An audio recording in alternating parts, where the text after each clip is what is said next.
শ্রী শ্রী কামদা একাদশীর ব্রত মাহাত্ম্য কথা। চৈত্র মাসের শুক্লপক্ষের কামদা একাদশীর ব্রত মাহাত্ম্য বরাহ পুরাণে বর্ণিত হয়েছে। মহারাজ যুধিষ্ঠির বললেন, হে বাসুদেব, আপনি কৃপা করে আমার কাছে চৈত্র মাসের শুক্লপক্ষের একাদশীর মহিমা কীর্তন করুন। শ্রীকৃষ্ণ বললেন, হে মহারাজ, এই একাদশী ব্রত সম্পর্কে এক বিচিত্র কাহিনী বর্ণনা করছি, আপনি এক মনে তা শ্রবণ করুন। পূর্বে মহর্ষি বশিষ্ঠ মহারাজ দিলীপের কৌতূহল নিবারণের জন্য এই ব্রতকথা কীর্তন করেছিলেন। ঋষি বশিষ্ঠ বললেন, হে মহারাজ, চৈত্র মাসের শুক্লপক্ষের একাদশীর নাম কামদা। এই তিথি পাপনাশক ও পুণ্যদায়িনী। পূর্বকালে মনোরম নাগপুরে স্বর্ণ নির্মিত গৃহে বিষধর নাগেরা বাস করত। তাদের রাজা ছিলেন পুণ্ডরীক। গন্ধর্ব, কিন্নর ও অপ্সরাদের দ্বারা তিনি সেবিত হতেন। সেই পুরী মধ্যে অপ্সরা শ্রেষ্ঠ ললিতা ও ললিত নামে গন্ধর্ব স্বামী স্ত্রী রূপে ঐশ্বর্যপূর্ণ এক গৃহে পরম সুখে দিন যাপন করত। একদিন পুণ্ডরীকের রাজসভায় ললিত একা গান করছিল। এমন সময় ললিতার কথা মনে পড়ে গেল। ফলে সঙ্গীতের স্বর, লয়, তাল, মানের বিপর্যয় ঘটল। কর্কটক নামে এক নাগ ললিতের মনোভাব বুঝতে পারল। গানের ছন্দভঙ্গের ব্যাপারটি সে পুণ্ডরীক রাজার কাছে জানালো। তা শুনে সর্পরাজ ক্রোধ ভরে কামাতুর ললিতকে বললেন, রে দুর্মতি, তুমি রাক্ষস হও বলে অভিশাপ দান করল। সঙ্গে সঙ্গে সেই ললিত ভয়ঙ্কর রাক্ষস মূর্তি ধারণ করল। তার হাত 10 যোজন বিস্তৃত, মুখ পর্বত গুহা তুল্য, চোখ দুটি প্রজ্বলিত আগুনের মতো, ঊর্ধ্বে 8 যোজন বিস্তৃত প্রকাণ্ড এক শরীর সে লাভ করল। ললিতের এরকম ভয়ঙ্কর রাক্ষস শরীর দেখে ললিতা মহা দুঃখে চিন্তায় ব্যাকুল হলেন। স্বেচ্ছাচারী রাক্ষস ললিত দুর্গম বনে ভ্রমণ করতে লাগল। ললিতা কিন্তু তার সঙ্গ ত্যাগ করল না। ললিত নির্দয়ভাবে মানুষ ভক্ষণ করত। এই পাপের ফলে তার মনে বিন্দুমাত্র শান্তি ছিল না। পতির সেই দুরাবস্থা দেখে ব্যথিত চিত্তে রোদন করতে করতে ললিতা গভীর বনে প্রবেশ করল। একদিন ললিতা বিন্ধ্য পর্বতে উপস্থিত হল। সেখানে ঋষি শৃঙ্গ মুনির আশ্রম দর্শন করে মুনির কাছে হাজির হলো।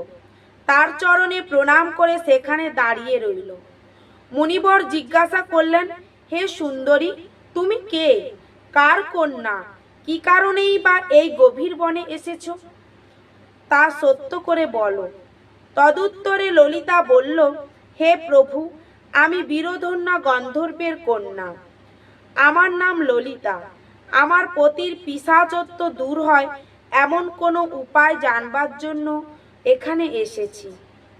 তখন ঋষি বললেন, চৈত্র মাসের শুক্লপক্ষের কামদা নামে যে একাদশী আছে, তুমি সেই ব্রত যথাবিধি পালন করো। এই ব্রতের পুণ্যফল তোমার স্বামীকে অর্পণ করলে তৎক্ষণাৎ তার সমস্ত পাপ বিনষ্ট হবে। বশিষ্ঠ ঋষি বললেন, হে মহারাজ দিলীপ, তুমি মুনির কথা শুনে ললিতা তখন আনন্দ সহকারে কামদা একাদশী পালন করল। আর তারপর ব্রাহ্মণ ও বাসুদেবের সামনে পতির উদ্ধারের জন্য তিনি বললেন, আমি যে কামদা একাদশীর ব্রত পালন করেছি তার সমস্ত ফল আমার পতির উদ্দেশ্যে অর্পণ করলাম। এই পুণ্যের প্রভাবে তার পিশাচত্ব দূর হোক। এই কথা উচ্চারণ মাত্রই ললিত সাপ মুক্ত হয়ে দিব্য দেহ প্রাপ্ত হল। পুনরায় গন্ধর্ব দেহ লাভ করে ললিতার সাথে সে মিলিত হল। তারা বিমানে করে গন্ধর্ব লোক গমন করলেন।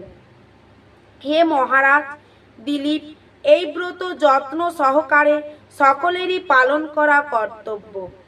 এই ব্রত ব্রহ্ম হত্যা, পাপ বিনাশক এবং পিশাচত্ব মোচনকারী। এই ব্রত কথা শ্রদ্ধাপূর্বক পাঠ ও শ্রবণে বাজপেয় যজ্ঞের ফল লাভ হয়। এই হলো শ্রী শ্রী কামদা একাদশী অর্থাৎ চৈত্র মাসের শুক্লপক্ষের একাদশীর ব্রত মাহাত্ম্য কথা। ভক্তবৃন্দ, আমরা জানলাম যে চৈত্র মাসের শুক্লপক্ষের একাদশী কত বড় মাহাত্ম্যপূর্ণ।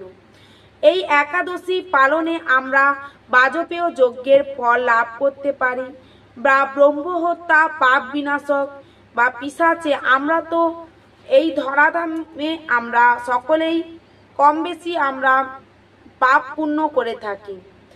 তাই এই পিশাচত্ব মোচনকারী এই একাদশী পালন করলেই কিন্তু আমরা ব্রহ্ম হত্যা নামক পাপ থেকে আমরা মুক্ত লাভ হতে পারবো, পিশাচত্ব মোচন হবে আমাদের।